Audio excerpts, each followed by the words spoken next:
कुलविंदर कौर जो कि एक सीआईएसएफ की कांस्टेबल है, रिसेंटली उन्होंने कंगना रनौत को एयरपोर्ट पे सिक्योरिटी लेवल पे असॉल्ट किया। उन्होंने कंगना रनौत को एक थप्पड़ मारा। कंगना रनौत मंडी से एमपी सिलेक्ट की गई हैं। एक देश में जहाँ पे एक लेडी एमपी सुरक्षित नहीं, बाकी का क्या हाल होगा। चलिए इसके बारे में जानते हैं, क्योंकि असॉल्ट केसेस स्पेशली अगर member of the parliament of women पे बहुत ज़्यादा बढ़ रहे हैं। अगर हम बात करें तो अलेजेडली जो ये पूरा केस हुआ है, ये फार्मर्स प्रोटेस्ट को लेके हुआ है। सबसे दुखद बात यह है कि कुछ सेक्शन हैं हमारी सोसाइटी के जो इस मूव को सपोर्ट कर रहे हैं।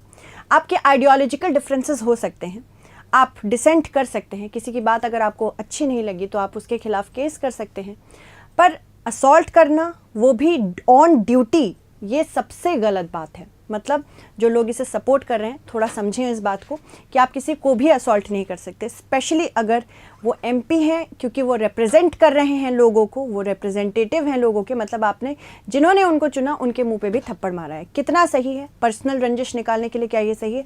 चलिए इसको देखते हैं। Constable who slapped Kangana Ranaut, she has been suspended and she is also facing police case. इसमें हम ये भी जानेंगे कि क्यों ऐसा किया। ऐसा माना जा रहा है, जो कुलविंदर कौर का जो कहना है, वो कह रही है कि कंगना रनौत ने कुछ समय पहले फार्मर्स प्रोटेस्ट को लेकर एक स्टेटमेंट दिया था कि वहाँ पे लोग 100-200 रुपये में भी बैठ जाते हैं प्रोटेस्ट करने के लिए। हालांकि बाद में कंगना रनौत ने ये पर्टिकुलर स्टेटमेंट जो एक्स पे उन्होंने ट्वीट किया था, वापस ले लिया था। अब इन्होंने कहा है कि इनकी माता जी भी उस प्रोटेस्ट में बैठी थी और ये उनसे बहुत दुखी थी, इसलिए उन्होंने इनको थप्पड़ मार दिया। तो ये कितना जस्टिफाइड है, ये आप सोचिए। असॉल्ट करना बहुत गलत बात है। अगर हम कुलविंदर कौर की बात करें, she joined CSIF back in 2009। अभी तक इनके ऊपर कोई भी ऐसे सच केसेस नहीं चल रहे हैं, यानी कि इनके हस्बैंड भी वैसे CSIF है और वो भी एयरपोर्ट ड्यूटी पे ही लगे हैं।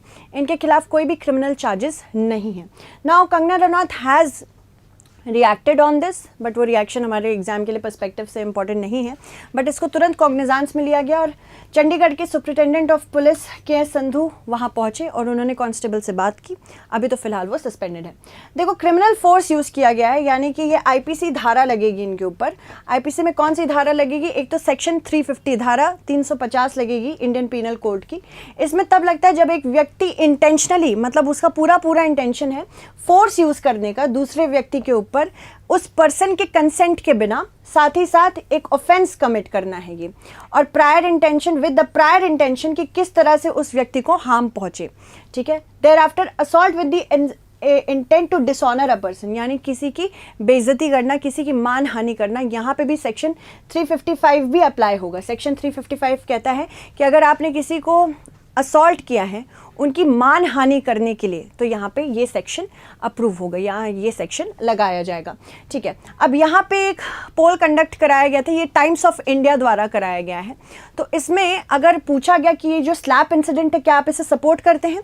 हॉरिफिक चीज़ तो ये है कि 31% लोग कहते हैं कि आई सपोर्ट दिस, बट फिर भी कुछ सेन लोग हैं जो कहते हैं कि it was wrong and unacceptable. अगर आपकी विचारधाराएं नहीं मिल रही हैं, आपके कहने की चीज़ें सही नहीं लग रही है किसी को, तो क्या आप उसको थप्पड़ मार देंगे? वो भी तब जब आप ऑन ड्यूटी हैं। और बात यह है कि CSIF एक यूनियन गवर्नमेंट की एजेंसी है, इसके बारे में भी बात करेंगे। I am not sure what to make of it, ये 7% लोगों का कहना है और 4% लोग कह रहे हैं कि I haven't heard about this. Now 30% women in India they are subjected to physical and sexual violence. ये NFHS का रिकॉर्ड निकला है। हाल ही में हमने देखा, अलेजेडली, ये केस अभी प्रूव नहीं हुआ है, पर अलेजेडली स्वाति मालीवाल को भी बुरी तरह से असॉल्ट किया गया है। यानी कि एक पर्टिकुलर कंट्री जहाँ पे आप लेडी MPs को इस तरह से असॉल्ट कर रहे हैं, आप क्या सुरक्षा की हमारी जिम्मेदारी लेंगे? मेरा तो यही क्वेश्चन है। Now national commission of women ने इसका कॉग्निजांस ले लिया है। नेशनल कमीशन ऑफ वुमेन, क्योंकि वुमेन मार्जिनलाइज्ड है, इसलिए women should be ensured proper protection. This is the duty of each and everyone who belongs in this country. और साथ ही साथ यहाँ पे सबसे बड़ी बात तो ये है कि आर्टिकल 21 का हनन हुआ है। आर्टिकल 21 कहता है right to life and liberty. Right to life and liberty में डिग्निटी भी आती है। तो किसी के ऊपर आप ऐसे असॉल्ट करेंगे तो कैसे हम अपहोल्ड करेंगे इसको, पहली बात तो ये है। उसके बाद आर्टिकल 51A में हमेशा बात की गई है फंडामेंटल ड्यूटीज़ की सिटीजन्स की, कि हर इंसान की एक फंडामेंटल ड्यूटी है हमारे इंडिया में। जैसे हमारे मौलिक अधिकार हैं वैसे हमारी कुछ मौलिक जिम्मेदारियां भी हैं। इसमें वी हैव टू एंश्योर कि डिग्निटी ऑफ द वुमेन बरकरार रहे, तो इस तरह से आपको यूपीएससी में ध्यान देना पड़ेगा। CSIF क्या है? CSIF यानी कि central industrial security force. Basically ये क्या है? सेंट्रल इंडस्ट्रियल सिक्योरिटी फोर्स एक आर्म्ड फोर्स है यूनियन गवर्नमेंट की, और एक स्टैट्यूटरी बॉडी है, संवैधानिक निकाय है।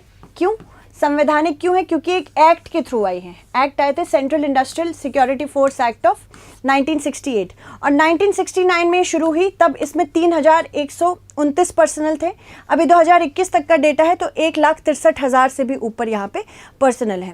इनका जो मोटो है उससे भी क्वेश्चन आ सकता है। इनका मोटो है प्रोटेक्शन एंड सिक्योरिटी, और यहाँ पे डिफरेंट विंग्स हैं। डायरेक्टर जनरल इसको हेड करते हैं।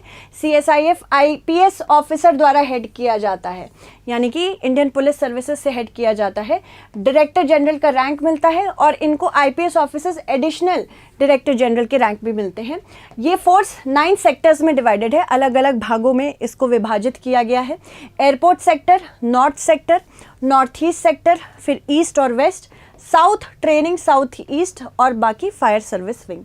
ठीक है, मेजर ब्रांचेस और सेक्टर्स इसके कौन कौन से हैं? CSIF 3 प्राइमरी ब्रांचेस में बटा हुआ है। एक है एग्जीक्यूटिव ऑफिस, एक है फायर सर्विस डिवीजन, और एक है मिनिस्ट्री डिवीजन।